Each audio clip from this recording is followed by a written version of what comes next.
그날도 별다를 것 없는 오후였다. 나는 부엌에서 끓고 있는 냄비를 바라보며 괜히 마음이 따뜻해지는 걸 느꼈다. 보글보글 끓어오르는 해물탕에서 바다 냄새가 퍼져나왔고 커다란 냄비 안에는 꽃게와 홍합, 오징어와 새우가 가지런히 들어 있었다. 장모님, 오늘은 제가 직접 했습니다. 사위는 앞치마를 두른 채 유난히 밝은 얼굴로 말했다. 나는 그 말이 싫지 않았다. 아니, 정확히 말하면 기분이 좋았다. 나도 누군가에게 이렇게 대접받는 사람이구나. 그런 생각이 들었기 때문이다. 딸이 결혼하고 난 뒤로는 이 집에서 나는 늘 손님 같았다. 잠깐 들렀다 가는 사람, 눈치 보며 밥 먹는 사람. 그런데 그날만큼은 달랐다. 사위가 직접 국자를 들고 내 앞에 그릇을 놓았다. 해물은 장모님 드시라고 좋은 걸로만 골랐어요. 나는 웃으며 고개를 끄덕였다. 그리고 아무 생각 없이 수저를 들었다. 그때였다. 현관문이 거칠게 열리는 소리가 났다. 쾅 하는 소리와 함께 딸의 목소리가 집안을 찢듯이 울렸다. 엄마. 나는 깜짝 놀라 수저를 멈췄다. 딸은 숨이 턱까지 차오른 얼굴로 신발도 제대로 벗지 못한 채 부엌으로 뛰어들어왔다. 그리고 다음 말이 내 인생을 완전히 바꿔놓았다. 엄마, 그 음식 절대 드시지 마세요. 딸의 손이 내 그릇을 향해 뻗어왔다. 국물 위로 흔들리던 김이 그 순간 갑자기 차갑게 느껴졌다. 왜 그러니? 내 목소리는 나도 모르게 떨리고 있었다. 사위는 그 자리에 굳어 있었다. 웃고 있던 얼굴이 그대로 멈춘 채 눈동자만 흔들리고 있었다. 딸아, 이게 무슨 소리야? 딸은 나를 보지 않았다. 사위를 똑바로 노려보고 있었다. 마치 처음 보는 사람처럼 아니 적을 보는 눈빛으로 엄마, 숟가락 내려놔요. 지금 당장. 나는 그 말투가 낯설었다. 어릴 때도 결혼하고 나서도 한 번도 나에게 그런 식으로 말한 적이 없던 아이였다. 사위가 그제야 입을 열었다. 무슨 오해야? 해물탕인데. 그 순간 딸이 소리를 질렀다. 오해? 오해라고? 딸은 떨리는 손으로 휴대전화를 꺼내 식탁 위에 내려놓았다. 화면에는 사진 한 장이 떠 있었다. 해물탕에 들어간 것과 똑같은 해산물, 그리고 약병. 이거 엄마 알레르기 있는 거잖아. 그제야 내 머릿속이 하얘졌다. 나는 꽃게와 특정 조개류에 심한 알레르기가 있었다. 젊을 때 크게 한번 쓰러진 적도 있었고 병원에서 몇 번이나 경고를 들었다. 그런데 그게 왜 여기 있는 거지? 사위가 몰랐을 리가 없어. 딸의 목소리는 분노보다 절망에 가까웠다. 엄마 병원 기록, 결혼 전에 다 공유했잖아. 사위는 아무 말도 하지 못했다. 그저 식탁 위를 내려다보며 손을 꽉 쥐고 있었다. 그때 나는 깨달았다. 이건 단순한 실수가 아니라는 걸. 그리고 이 해물탕 한 그릇이 우리 가족을 산산조각 낼 시작이라는 걸. 나는 천천히 자리에서 일어났다. 그리고 딸을 바라보며 말했다. 그래, 안 먹을게. 하지만 그 말은 끝이 아니었다. 그날 이후 나는 다시는 예전의 엄마로 돌아가지 못했다. 그날 밤 나는 잠을 이루지 못했다. 딸은 내 옆에 앉아 밤새도록 물 한 컵도 내려놓지 않았다. 마치 내가 잠들면 다시는 눈을 뜨지 못할 사람인 것처럼 딸은 한숨도 자지 않았다. 엄마 혹시 전에 사위가 해준 음식 먹고 몸 이상했던 적 없어? 딸이 조심스럽게 물었다. 나는 한참을 생각하다가 오래된 기억 하나가 떠올랐다. 작년 겨울이었다. 사위가 끓여준 조개탕을 먹고 나서 갑자기 숨이 가빠졌던 날. 그땐 그냥 나이 들어서 그런 줄 알았다. 응급실까지 갈 정도는 아니었고 하루 이틀 쉬니 괜찮아졌으니까. 그냥 체한 줄 알았지. 내 대답을 들은 딸의 얼굴이 그 순간 하얗게 질렸다. 엄마, 그날 나 회사에서 이상한 전화 받았어. 딸은 떨리는 손으로 휴대전화를 다시 켰다. 통화 기록 하나를 열어 보여줬다. 보험사였다. 장모님 건강 상태 확인차 전화드린다고 했대. 그때는 아무 생각이 없었다고 했다. 결혼하고 나면 가족보험 묶을 수도 있지 않냐고, 사위가 알아서 정리 중이라던 말도 떠올랐다고 했다. 하지만 그날 사위가 해물탕을 끓이겠다고 연락한 바로 그날 오전에도 보험사에서 다시 전화가 왔다고 했다. 수혜자 변경 관련해서요. 그 말이 나오자 내 심장이 천천히 아주 무겁게 내려앉았다. 엄마, 수혜자가 사위 이름으로 되어 있었어. 방 안 공기가 얼어붙었다. 나는 아무 말도 할 수 없었다. 내가 평생 모은 돈, 작은 아파트 한 채와 적금, 그리고 죽음 이후에나 의미 있을 보험금. 그 모든 것이 이미 다른 사람 손에 넘어가 있었다는 사실이 그제야 또렷이 실감났다. 며칠 뒤 딸은 나와 함께 병원에 갔다. 예전에 쓰러졌던 기록, 알레르기 진단서, 응급처치 내역까지 모두 다시 확인했다. 의사는 분명하게 말했다. 어머님, 이 알레르기는 반복 노출되면 치명적일 수 있습니다. 딸은 그 자리에서 눈물을 터뜨렸다. 나는 오히려 담담했다. 이상하게도 화가 나기보다는 그동안 내가 너무 아무 생각 없이 살아왔다는 후회가 밀려왔다. 집으로 돌아오는 길, 딸이 갑자기 차를 세웠다. 엄마, 이거 봐. 트렁크 안에서 꺼낸 건 사위가 쓰던 오래된 가방이었다. 그 안에는 병원 서류와 보험 약관, 그리고 약봉지들이 들어 있었다. 그 약들은 알레르기 반응을 늦추는 대신 증상을 애매하게 만드는 약들이었다. 완전히 죽이지도 완전히 살리지도 않는. 사위가 이걸 알고 있었어. 그 순간 나는 처음으로 사위가 무서워졌다. 경찰서 앞에 섰을 때 나는 다리가 잘 움직이지 않았다. 엄마, 무서우면 안 해도 돼. 딸이 말했다. 나는 고개를 저었다. 아니야. 이건 엄마가 해야 할 일이야. 노년의 삶이라는 게 그렇다. 자식에게 기대고 조용히 사라지는 걸 배운다. 하지만 그날만큼은 달랐다. 나는 더 이상 참고 넘길 수 없었다. 조서를 쓰는 동안 경찰은 몇 번이나 확인했다. 의도적인 가능성이 있습니다. 그리고 며칠 뒤 사위는 체포되었다. 보험, 음식, 약물 기록. 하나하나 이어진 증거는 결국 그를 교도소로 보냈다. 사위가 교도소로 향한 날, 딸은 아무 말도 하지 않았다. 창밖만 바라보며 작게 중얼거렸다. 엄마, 미안해. 나는 딸의 손을 잡았다. 아니다. 살아있어서 다행이다.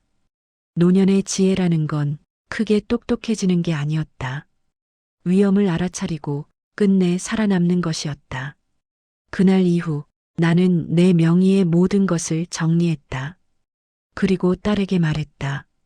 엄마 인생은 엄마가 마무리할게. 교도소 면회실은 생각보다 조용했다. 차가운 의자, 투명한 유리, 그리고 전화기 하나. 그 너머로 사위가 앉아 있었다. 사위는 많이 늙어 보였다. 아직 40도 안 된 나이였는데 머리카락 사이로 흰 게 눈에 띄었다. 장모님. 그가 먼저 입을 열었다. 나는 아무 말도 하지 않았다. 그저 그의 얼굴을 천천히 바라보고 있었다. 그럴 생각은 아니었습니다. 그 말이 나왔을 때 나는 속으로 조용히 웃었다. 사람은 다 그렇다. 결과가 드러나기 전까지는 항상 그럴 생각은 아니었다고 말한다. 처음엔 그냥 돈이 필요했어요. 사위는 고개를 숙였다. 사업이 망했고 빚은 쌓였고 딸에게는 차마 말할 수 없었다고 했다. 장모님이 아프시다는 건 알았죠. 그 한마디에 내 심장이 쿵 내려앉았다. 알고 있었다. 모르고 한 게 아니었다. 그래서 음식에 조금씩 넣으면 사고처럼 보일 거라고 그 말을 끝내 다 하지 못했다. 면회실 안에 침묵이 길게 흘렀다. 나는 그제야 입을 열었다. 나는 내가 미워서 여기 온 게 아니다. 사위가 고개를 들었다. 나는 내가 아직 살아있다는 걸 확인하러 왔다. 그 말이 무슨 뜻인지 사위는 끝내 이해하지 못했다. 사위가 교도소에 간 뒤 딸은 한동안 아무것도 하지 못했다. 아침에 일어나도 출근하지 않았고 전화가 와도 받지 않았다. 엄마 내가 사람을 잘못 봤어. 딸은 매일 같은 말을 했다. 나는 그 말을 들을 때마다 딸의 등을 조용히 쓸어내렸다. 아니다. 사람은 겉으로는 다 잘 보인다. 딸은 밤마다 울었다. 남편을 잃어서가 아니었다. 자기 엄마를 거의 잃을 뻔했다는 사실이 딸을 무너뜨리고 있었다. 엄마 조금만 늦었어도 그 말은 끝까지 하지 못하게 했다. 그 말은 하지 마라. 살아있으면 된 거다. 노년이 되면 알게 된다. 후회는 남는 게 아니라 사람을 잡아먹는다는 걸. 나는 결국 딸 집을 나왔다. 딸은 말렸다. 엄마 혼자 있으면 불안해. 나는 웃으며 대답했다. 엄마는 혼자 살아온 시간이 더 길다. 작은 집을 하나 얻었다. 햇볕 잘 드는 3층, 엘리베이터는 없었지만 괜찮았다. 아침에 혼자 일어나 천천히 물을 끓이고 내가 먹을 음식은 내가 직접 만들었다. 그날 이후로 나는 해물을 입에 대지 않았다. 아니, 누군가가 해준 음식 자체를 조금 조심하게 되었다. 그게 비겁함은 아니었다. 그건 살아남은 사람의 지혜였다. 어느 날 마트에서 해물 코너를 지나는데 그날의 냄비가 떠올랐다. 보글보글 끓던 국물, 좋은 걸 골랐다는 사위의 말, 그리고 식탁 위로 내리꽂히던 딸의 외침. 그 한마디가 내 목숨을 살렸다. 나는 그날을 기억하려고 애썼다. 두려움이 아니라 깨달음으로. 사람들은 말한다. 노년은 외롭다고. 맞다. 외롭다.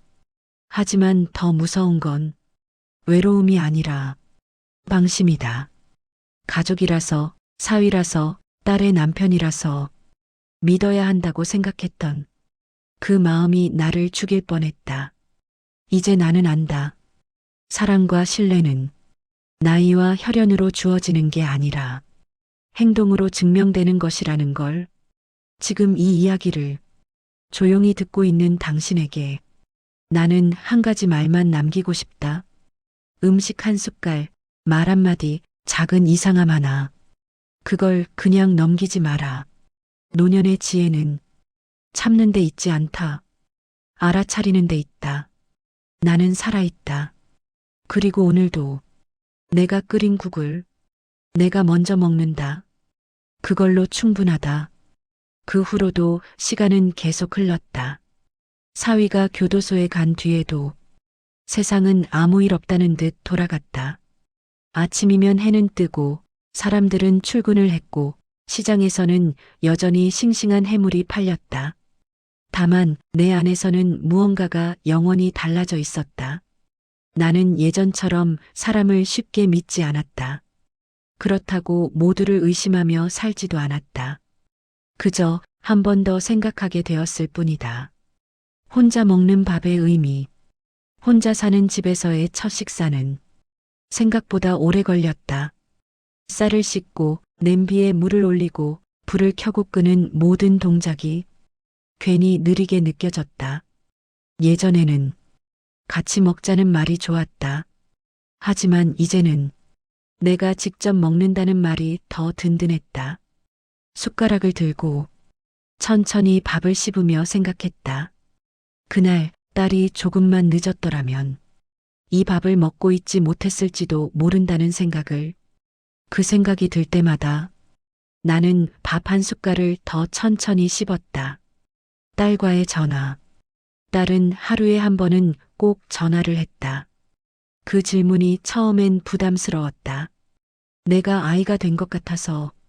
하지만 어느 순간부터 그 질문이 고마워졌다. 딸은 그제야 안심한 듯 숨을 내쉬었다. 나는 딸에게 말했다. 주변 사람들의 말. 동네 사람들은 조심스럽게 물었다. 나는 고개를 끄덕일 뿐 길게 설명하지 않았다. 사람들은 이야기를 듣고 싶어 하지만 그 이야기를 감당할 준비는 되어 있지 않다.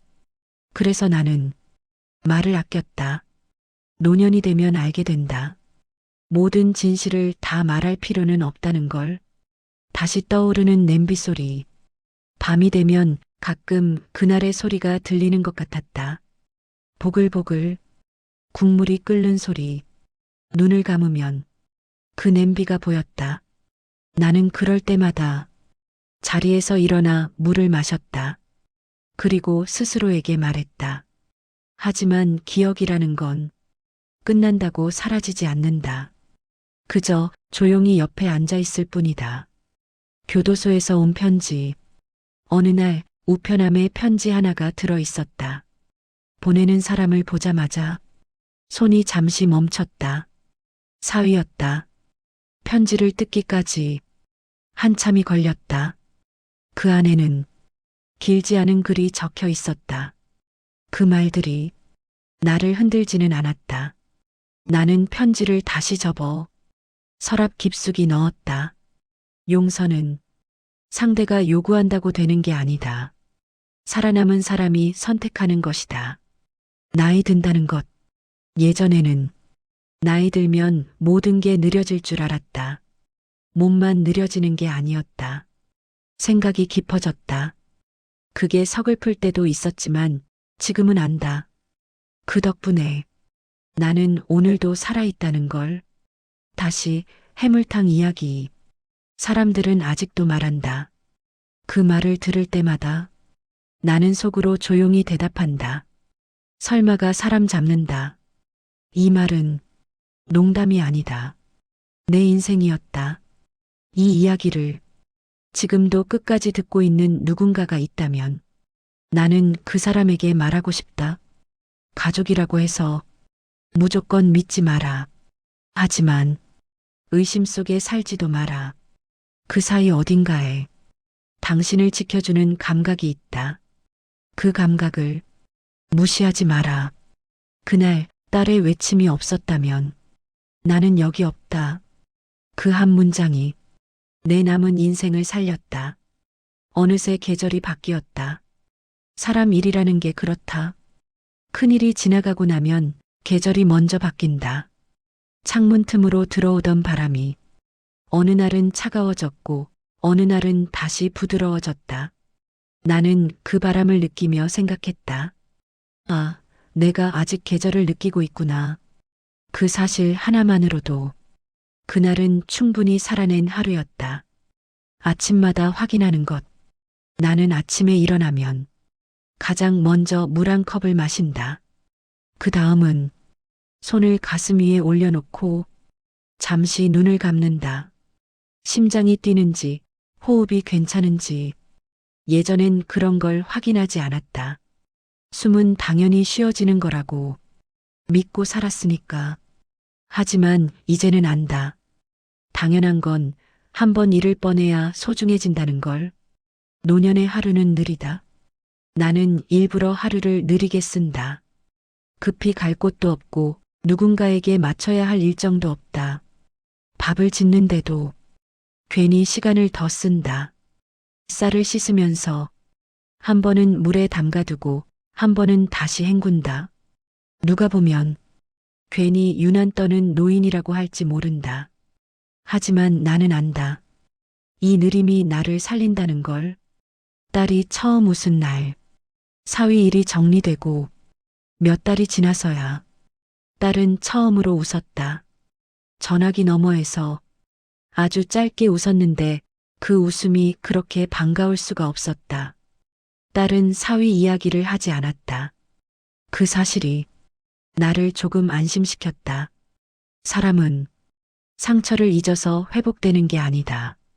다른 이야기를 할 수 있을 때 회복된다. 혼자 사는 집의 소리들. 혼자 사는 집에는 의외로 소리가 많다. 냉장고 돌아가는 소리, 시계 초침 소리, 가끔 위층에서 들리는 발자국.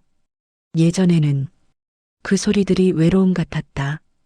지금은 다르다. 그 소리들은 내가 아직 이 공간에 존재한다는 증거다. 그래서 밤에도 라디오를 크게 틀지 않는다. 이 집의 소리를 그대로 듣고 싶어서다. 음식에 대한 기억. 나는 이제 누군가가 해준 음식을 쉽게 먹지 않는다. 미안한 마음이 들 때도 있다. 하지만 그 미안함보다 내 목숨이 더 중요하다는 걸 이제는 분명히 안다. 그 말 속에는 믿음도 있지만 지켜본 시간이 있다. 사람을 보는 눈.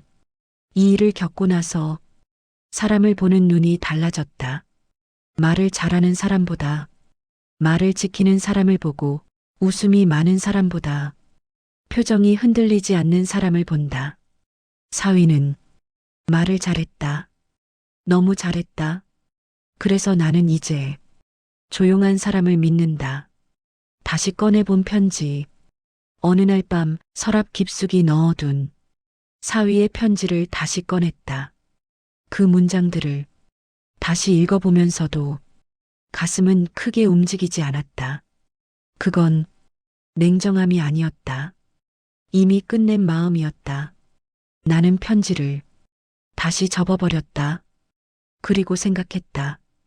용서는 하지 않아도 증오는 내려놓아도 된다고. 노년의 지혜란. 젊었을 때는 지혜가 뭔지 몰랐다. 나이 들면 다 알게 되는 줄 알았다. 지금은 안다. 노년의 지혜는 크게 깨닫는 게 아니라 작게 피하는 능력이라는 걸. 피해야 할 사람, 피해야 할 상황, 피해야 할 음식. 그걸 알아차리는 게 살아남는 방법이었다. 다시 떠오르는 그 외침. 가끔 꿈속에서 그날의 장면이 반복된다. 딸이 달려오고 냄비에서 김이 오르고 내 손에 들린 숟가락. 그리고 들리는 목소리. 꿈에서 깨면 나는 잠시 누워 있다가 천천히 숨을 쉰다. 그리고 속으로 말한다. 하지만 나는 안다. 이 이야기는 잊으라고 있는 게 아니라 전해지라고 있는 거라는 걸. 나 말고도 비슷한 상황에 있는 노인들이 분명히 있을 테니까. 이 이야기는 끝난 것 같아도 끝나지 않는다. 나는 내일도 밥을 짓고 물을 마시고 딸과 통화를 할 것이다. 그리고 또 하루를 조용히 살아낼 것이다. 그게 내가 선택한 노년이다. 어느 날 문득 예전의 나를 떠올렸다. 가끔은 이 모든 일을 겪기 전에 나를 떠올린다. 사람 좋게 웃고 사위가 인사만 잘해도 그래도 사람은 괜찮아 보이네라고 말하던 나. 그때의 나는 나쁘지 않았다. 다만 너무 착했다. 노년이 되면 착한 사람으로 남는 게 꼭 좋은 일만은 아니다. 살아남는 사람이 되어야 한다. 병원 대기실에서 느낀 안도감. 정기 검진을 받으러 병원에 갔던 날 의사는 내 차트를 한참 들여다보더니 말했다. 그 말이 이제 와서야 실감이 났다. 하얀 병원 대기실 의자에 앉아 사람들을 바라보며 생각했다. 이 사람들 중 누군가는 나처럼 자기 집 식탁에서 위험을 맞닥뜨렸을지도 모른다는 생각을. 그래서 나는 병원을 나서며 괜히 하늘을 한 번 더 올려다봤다. 살아있다는 게 이렇게 또렷하게 느껴진 날은 오랜만이었다. 딸의 변화. 딸은 예전보다 말수가 줄었다. 하지만 대신 말 하나하나가 무거워졌다. 그 말에 나는 고개를 끄덕였다. 사람은 한번 크게 데이고 나면 다시 예전으로 돌아가지 않는다. 그게 슬픈 일일 수도 있지만 나는 그게 딸이 더 단단해졌다는 증거라고 생각했다. 혼자 보내는 명절. 명절이 왔다. 예전 같으면 딸 집에 가서 며칠씩 지내다 왔을 텐데 그 해에는 그러지 않았다. 나는 혼자 집에 남았다. 밥을 간단히 먹고 텔레비전도 켜지 않았다. 괜히 시끄러운 소리가 마음을 흐트러뜨릴 것 같았다. 대신 창문을 열고 바람을 들였다. 명절에도 바람은 똑같이 불었다. 그 사실이 이상하게 위로가 됐다. 작은 습관 하나. 나는 새로운 습관을 하나 만들었다. 음식을 먹기 전 반드시 냄새를 맡는다. 누가 보면 유난이라고 할지 모르지만 나는 그 짧은 순간이 좋다. 내가 내 몸을 스스로 지키고 있다는 느낌이 들어서다. 노년의 삶은 거창하지 않다. 이런 작은 확인들이 하루를 이어준다. 다시는 묻지 않는 질문. 사람들은 가끔 조심스럽게 묻는다. 나는 그 질문에 이제 답하지 않는다. 이유는 이미 중요하지 않기 때문이다. 중요한 건 결과와 선택이다. 나는 살았고 그는 교도소에 있다. 그게 이 이야기의 전부다. 노인의 시간은 다르게 흐른다. 젊을 때의 시간은 앞으로만 흘러간다. 하지만 노년의 시간은 앞과 뒤를 계속 오간다. 과거를 떠올렸다가 현재로 돌아왔다가 미래를 살짝 생각한다. 그래서 이런 이야기를 계속하게 되는지도 모른다. 기억은 사라지지 않기 때문이다. 딸에게 처음으로 한 부탁. 어느 날 나는 딸에게 처음으로 부탁을 했다. 딸은 잠시 말이 없더니 조용히 대답했다. 그 한마디에 나는 마음이 놓였다. 믿음은 다시 만들어질 수 있다. 시간이 걸릴 뿐이다. 다시 그날의 식탁? 이상하게도 기억 속 식탁은 늘 밝다. 낮 햇살이 들고 냄비는 반짝이고 사위는 웃고 있었다. 그래서 더 무섭다. 위험은 늘 평범한 얼굴로 온다. 나는 그 사실을 몸으로 배웠다. 이 이야기를 끝없이 이어가는 이유. 이 이야기를 끝없이 이어가는 이유는 하나다. 혹시라도 이 이야기를 듣는 누군가가 오늘 저녁 식탁에서 잠깐 멈추게 되길 바라서다. 이상하다는 느낌이 들면 그냥 넘기지 않기를. 그게 내가 이 나이에 할 수 있는 작은 역할이다. 나는 오늘도 조용히 하루를 마무리한다. 불을 끄고 이불을 덮고 숨을 한 번 깊게 쉰다. 그리고 속으로 말한다. 오늘도 살아냈다.